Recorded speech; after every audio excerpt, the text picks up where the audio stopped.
우리 리브가에서 아름다운 찬양으로 영광을 돌려주셨습니다. 감사를 드립니다. 자, 우리 옆 사람과 한번 인사 나누십시다. 오후 시간에도 은혜 받읍시다. 아멘. 예배 가운데 하나님의 감동과 치유의 역사가 일어날 줄로 믿습니다. 누가복음 11장에는 예수님의 기도로부터 시작이 되어집니다. 1절에 보면은 예수님께서 한 곳에서 기도하시고 나오실 때에 제자들이 우리에게도 기도하는 것을 가르쳐 주시기를 바랍니다. 이렇게 해서 예수님이 주기도문에 아름다운 모범적인 기도를 제자들에게 가르치게 됩니다. 그리고 그 제자들에게 기도를 가르친 이후에 예수님께서는 또 그 바알세불의 관계를 이야기를 하게 됩니다. 한 병자를 고치게 되어지고 또 그 고친 능력이 귀신의 왕인 바알세불의 이름을 빌려서 한 것이 아니냐, 이런 논쟁이 있어져서 결국 예수님이 그 기적을 요구하는 그들에게 요나의 기적밖에 보여줄 것이 없다. 여러분, 요나의 기적은 예수님의 무엇을 가르친다고요? 십자가에 죽으셨다가 며칠 만에 3일 만에 살아나는 부활의 기적을 말해주고 있습니다. 이 기적의 논증이 있은 다음에 예수님께서 그 다음에 이 악한 세대가 표적을 구하지만은 몸에 등불이 되어져서 우리가 그리스도를 믿음으로 말미암아 안 믿는 많은 사람들에게 이 등불의 역할을 해야 된다. 이러한 말씀이 있은 다음에 그 다음에 이제 예수님이 이 등불의 역할을 감당하는 것이 뭐냐? 그러면 그 등불의 역할을 어떻게 살아가는 것이 등불의 역할이냐?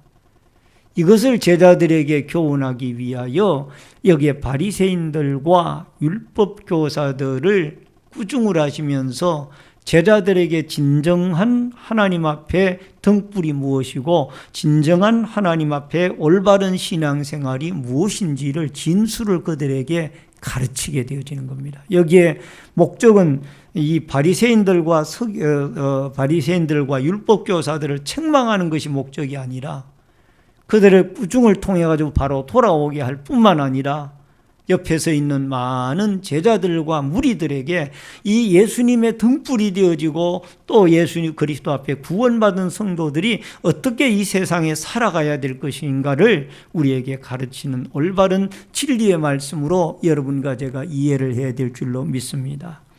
우선 제일 먼저 우리가 기억해야 될 것은 외식적인 신앙을 경계를 하고 주님이 구중을 하고 있다라는 겁니다. 여러분, 39절 말씀을 우리 같이 한 목소리로 읽겠습니다. 주께서 이르시되 너희 바리새인은 지금 잔과 대접의 겉을 깨끗이 하나 너희 속에는 탐욕과 악독이 가득하도다. 여러분, 여기에 바리새인 한 사람이 예수님을 순수한 목적으로 점심 식사를 초대를 했어요. 여러분, 본문 37절을 보세요. 거기 그런 말씀이 나오잖아요. 37절 같이 한번 읽어보십시다. 예수께서 말씀하실 때에 바리새인이 자기와 함께 점심 잡수시기를 청함으로 들어가 앉으셨더니, 여기에 예수님을 초청한 이 사람은 예수님의 꼬투리를 잡고 어떤 해하고자 하는 목적이 있는 게 아니라 순수하게 예수님에게 은혜를 받고 존경하는 마음으로 점심 식사를 초대를 했습니다. 그런데 예수님이 그 식사에 응하게 되어져서 식사를 하시기 전에 손을 씻어야 되는 유대의 전례가 있었는데 그 손을 씻지 아니하고 식사를 하게 되어졌습니다. 그러니까 이것을 옆에 보고 있던 바리새인들이 꼬투리를 잡은 거예요. 왜 예수님은 유대인으로서 이 식사 때에 손을 씻는 이 습관을 하지 않습니까? 여러분, 유대 사회에서 식사하기 전에 손을 씻는다라는 것은 두 가지 의미가 있습니다. 하나는 위생적인 측면에서 손을 씻어서 청결하게 한다는 그런 의미가 있고, 그 다음에 바리새인들의 마음속에 더 중요한 의미는 이 손이 세상의 사람들과 접촉하고 다니고 일하다가 주님 앞에 식사를 할 때에 이 세상 사람들과 함께 어울려 섞였던 그 부정한 손을 정결하게 씻는 정결의 의식으로서 손을 씻고 밥을 먹어야 되는 이런 어떤 의식이 이 바리새인들의 사고 속에는 있었다고 말이에요. 예를 들면 안 믿는 사람들과 어울렸으면은 세상이 안 믿는 사람들은 부정한 사람들이기 때문에 그 부정한 사람들과 정결하게 그 손이 더럽혀졌기 때문에 이 손을 깨끗하게 씻어야 밥을 먹을 수 있다라는 거예요. 이게 유대인들의 의식이에요.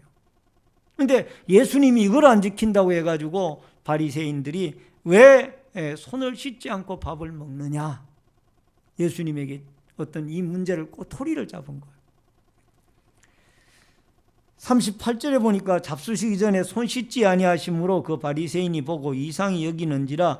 39절에 보니까 주께서 이르시되 너희 바리새인은 지금 장과 대접의 겉은 깨끗이 하나 너희 속에는 탐욕과 악독이 가득하도다.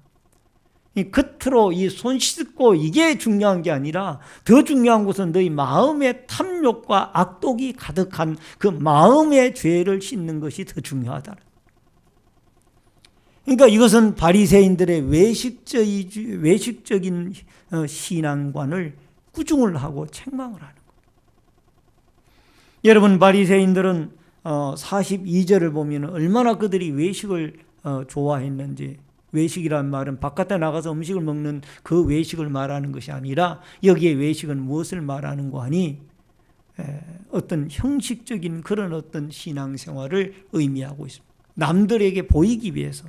그러니까 하나님 중심의 신앙생활이 아니라 사람이 알아주고 사람이 봐주고 사람이 어떤 역할을 해주는 이것을 그들이 원했던 것. 42절을 여러분 같이 읽겠습니다. 화 있을 진저 너희 바리새인이여 너희가 박하와 운양과 모든 채소의 11조는 들이되 공의와 하나님께 대한 사랑은 버리는도다. 그러므로 이것도 행하고 저것도 버리지 말아야 할지니라. 이 바리새인들의 외식적인 부분이 여러 가지가 있지만 그 가운데 대표적인 것이 오늘 여기 한 가지 11조의 예를 들어서 이야기를 합니다. 여러분, 이 박하와 해양의 11조까지 이들이 11조를 철저하게 드리는데 그 11조를 드리는 것이 사람 보기 위해서 드리는 거예요. 하나님 앞에 드리는 것이 아니라 사람이 알아봐 달라고 이 11조를 드리는 거라고. 그래서 예수님이 하시는 말씀이 너희들이 드리는 11조가 잘못되어진 것은 아니다. 드려야 된다. 그래서 이것도 하고 저것도 해야 되는데 나중에 그것을 너희들이 안 하지 않느냐. 앞에 11조는 너희들이 하되 나중에 하나님의 사랑과 하나님의 긍휼을 너희들의 마음속에 가지고 있지 못하지 않느냐. 이것을 주님이 꾸중을 하는 거예요. 그래서 많은 사람들이 11조는 구약의 율법이지 예수님 시절에 예수님이 11조를 언제 인정을 했느냐라고 말을 하는데 여러분, 예수님 오늘 본문에도 분명히 11조를 인정한 거예요. 따라 하십시다. 예수님이 11조를 인정하셨더라. 이걸 드리라고 그랬잖아요. 이것도 행하고 저것도 행하라고 그랬잖아요. 그러니까 11조 생활도 하고 그 다음에 그 하나님의 사랑과 긍휼과 자비도 베풀 줄 알아라. 바리새인들은 외식적으로만 사람들에게 보이려고만 노력을 했지 하나님의 사랑과 하나님의 자비와 하나님의 긍휼이 그들에게는 없었습니다. 그래서 이 바리새인들은 기도 생활을 많이 하는 것을 남들에게 보여주기 위해서 주로 이 사람들이 기도하기를 선호하는 장소가 어디였어요? 길거리에? 사거리. 사람들이 많이 왔다 갔다 하는 그 사거리에서 손을 막 이래 들고 기도하는 거예요. 왜 그렇게 기도하느냐? 나는 이렇게 기도 생활을 많이 하니까 당신 사람들이 나를 좀 알아달라는 그런 얘기. 사무엘상 16장 7절에 여호와께서 사무엘에게 이르시되 그의 용모와 키를 보지 말라. 내가 그를 이미 버렸노라. 내가 보는 것은 사람과 같지 아니하니 사람은 외모를 보거니와 나 여호와는 중심을 보느니라 하시더라. 따라하십시다. 나 여호와는 중심을 보느니라. 여러분, 바리새인들만 그런 것이 아니라 사무엘도 그랬어요. 그럼 여러분과 저도 이런 일에 얼마든지 유혹을 받고 또 지금도 유혹을 받고 있습니다. 사람 보기에 많이 드리고 싶은 그런 마음이 있다고. 언젠가 어느 교회에서 그랬다고 그러잖아요. 그분이 교회가 마음에 안 들어가지고 다른 교회로 교회를 옮기면서 목사님에게 찾아왔다 그러잖아요. 그래, 왜요? 그러니까 목사님, 제가 다른 교회로 가는데 지금까지 제가 11조 낸 거를 계산하니까 얼마인데 이걸 다 내놔 주세요. 그러니까 그분이 대단한 거예요. 자기가 지금까지 그 교회에 있으면 11조 낸 걸 계산을 다 한 거예요. 그거를 목사님에게 내놓으라는 거예요. 이거는 사람 보려고 11조를 드린 거지 하나님 앞에 드린 게 아니잖아요. 여러분, 11조는 누구에게 드리는 거예요? 목사님에게 드리는 거예요? 하나님에게 드리는 거죠. 그러니까 이분이 대단한 분이죠. 그러니까 이런 분들은 외식적인 신앙이에요. 사람 보기에 아름답게 할. 여러분, 우리의 신앙은 하나님 보고 하는 거예요. 알아주든 못 알아주든, 주보에 혹시 내 이름이 명단이 빠졌든 안 빠졌든 하나님이 받으셨으면 그걸로 아멘이에요. 하나님 받으신 거. 그런데 어떤 분들은 여기에 봐가지고 이 주보의 명단에 왜 내 11조 이름이 빠졌습니까? 내 감사 이름 빠졌습니까? 이거에 예민한 분이 계세요. 일을 하다가 보면은 우리 주보 작업을 하다 보면 빠질 수도 있고 그래요. 그러나 여러분이 드린 헌금은 정확하게 재정부를 통해 가지고 교회로 다 들어옵니다. 염려할 필요 없어요. 그런데 여러분, 혹시 작업하다가 빠진 것을 이야기해 주는 것은 좋습니다만은 거기에 너무 예민하면 안 된다 그 말이에요. 하나님 받으시면 되는 거죠. 그래서 무명으로 드리는 분도 계시잖아요. 그리고 어떤 교회는 이 명단 이거 안 내는 데도 많아요. 왜? 하나님이 다 받으셨으니까. 할렐루야. 오늘 살아가는 성도님 여러분, 우리는 너무 외식적인 신앙에 치우치지 말자. 외식적인. 그래서 여러분, 주보를 새로 편집을 이제 2014년이 지나가고 15년이 되어져서 주보를 새로 만들어서 1년치를 한꺼번에 다 찍었는데 여러분이 전도를 많이 해 주실 줄 믿고 넉넉하게 뭐 한 주에 150장만 계산하면 8,000장이 나오는데 넉넉하게 2,000장을 더 찍었어요. 왜? 금년 우리 교회가 부흥하고 전도를 해가지고 늘어나야 될 것 같아서. 할렐루야. 믿음으로 그렇게 한 거예요. 그러니까 여러분, 어쨌든 금년에 부흥을 해야 됩니다. 이 주보를 새로 만들면서 옛날에는 이 주보의 앞면에 전부 다 예배당 그림으로 꽉 찼어요. 그런데 이제는 조금 달라졌죠. 달라졌어요. 달라진 이유는 성도들이 예배 드리는 모습을 거기에 찍어놨고요. 성찬식 하는 거, 또 아이들이 율동하는 거, 또 새신자 환영하는 거, 이런 것들을 일단은 넣어놨습니다. 그리고 예배당도 거기에 푸른 초장과 함께 넣어놨고요. 여기에 푸른 초장이 의미가 있어요. 따라하십시다. 말씀의 초장. 아멘. 여러분, 이 외형적인 것만 막 자랑할 것이 아니라 더 중요한 것은 이 안에 있는 여러분과 제가 하나님 앞에 거듭나고 변화되고 이 안에 성도들로 가득 채워지고 우리의 성도들의 신앙이 성장하여 열심히 기도하고 열심히 말씀 보고 열심히 하나님 앞에 무릎 꿇고 간구하고 또 전도하고 봉사하고 또 서로 사랑하고 세워주고 이런 일들이 일어나야 될 줄로 믿습니다. 살아가야 돼요. 내적으로. 따라하십시다. 내적인 신앙이 중요하더라. 아멘. 외형도 중요하지만 내적인 게 더 중요하다. 사무엘이 유혹받았으니까 여러분과 저희들 유혹을 안 받겠어요. 그래서 여러분 한국교회에 헛수가 많다라는 것도 이게 저와 여러분이 다 회개할 문제예요. 왜?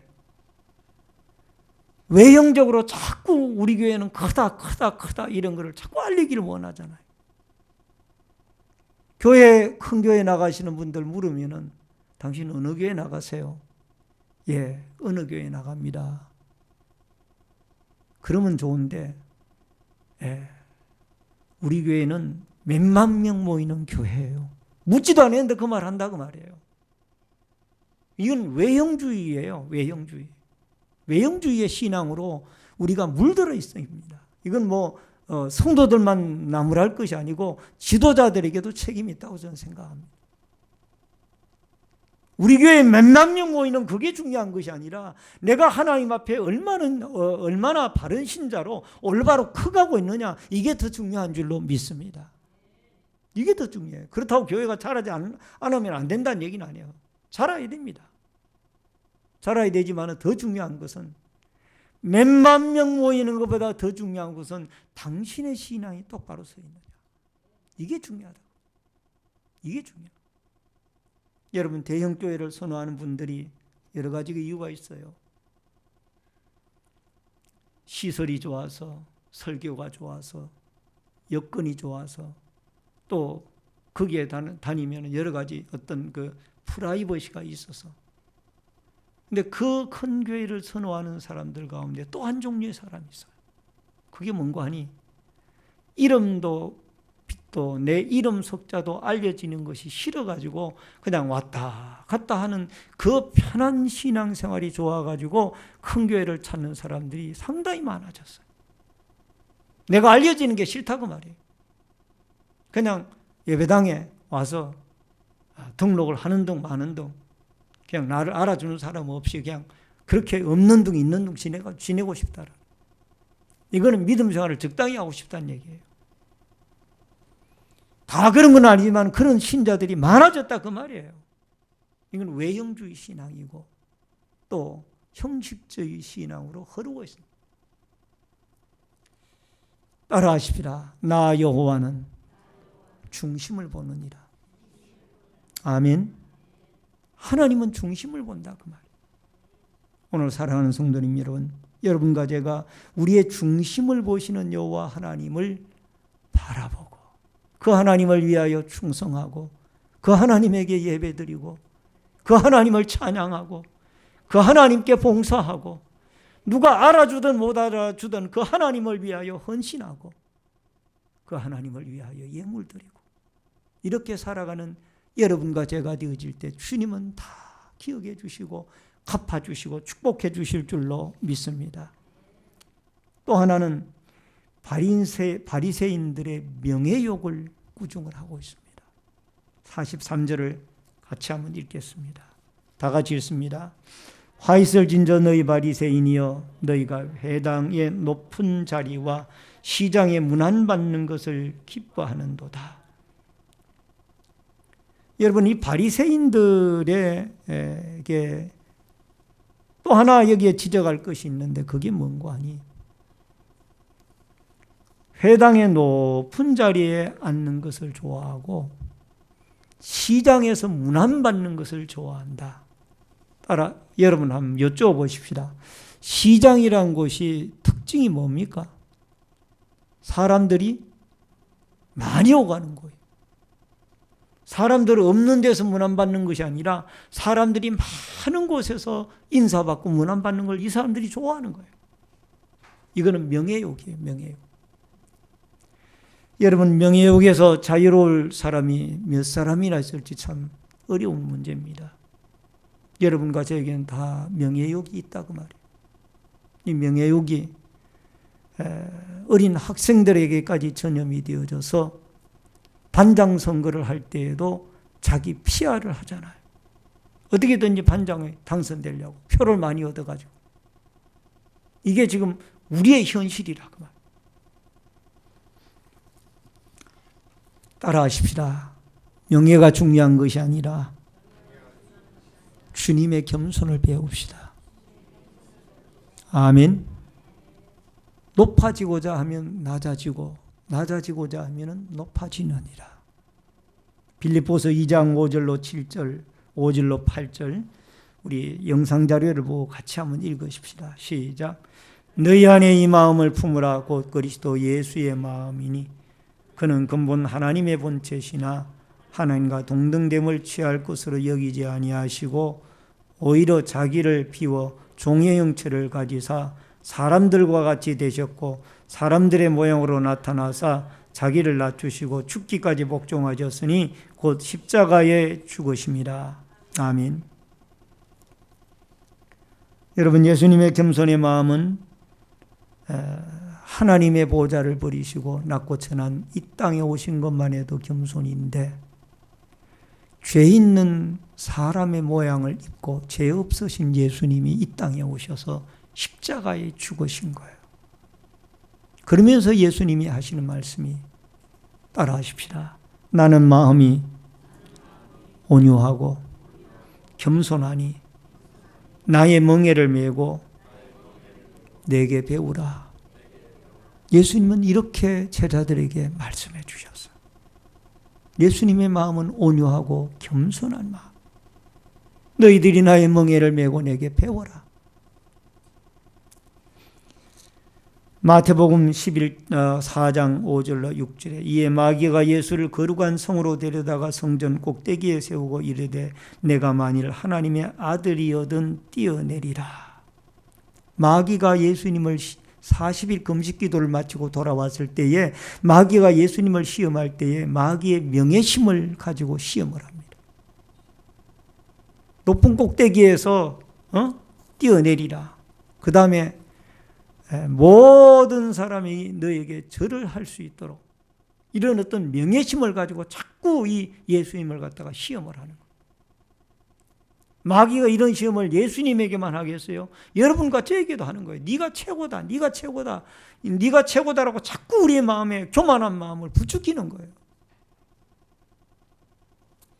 오늘 사랑하는 성도님 여러분, 저와 여러분이 이 명예심에서 자유로울 수가 없습니다. 우리가 살아온 날들 돌이켜보면 한때에 우리도 이 명예심에 사로잡힌 때가 많이 있었던 것 같아요. 그러나 오늘 여기 바리새인들을 향하여 주님이 우리에게 교훈하시는 이 교훈의 말씀을 듣고 여러분과 제가 예수님의 겸손의 마음을 배워 낮아지기를 좋아하는 이 아름다운 훈련이 우리 믿는 자들에게 꼭 있어지기를 주의 이름으로 축원합니다. 축원합니다. 마지막 세 번째로 오늘 여기 예수님이 교훈하는 교훈의 내용 가운데 본질을 착각하지 말라라는 겁니다. 44절을 같이 읽도록 하겠습니다. 다 같이 읽습니다. 화 있을 진저 너희여 너희는 평토장한 무덤 같아서 그 위를 받는 사람이 알지 못하느니라.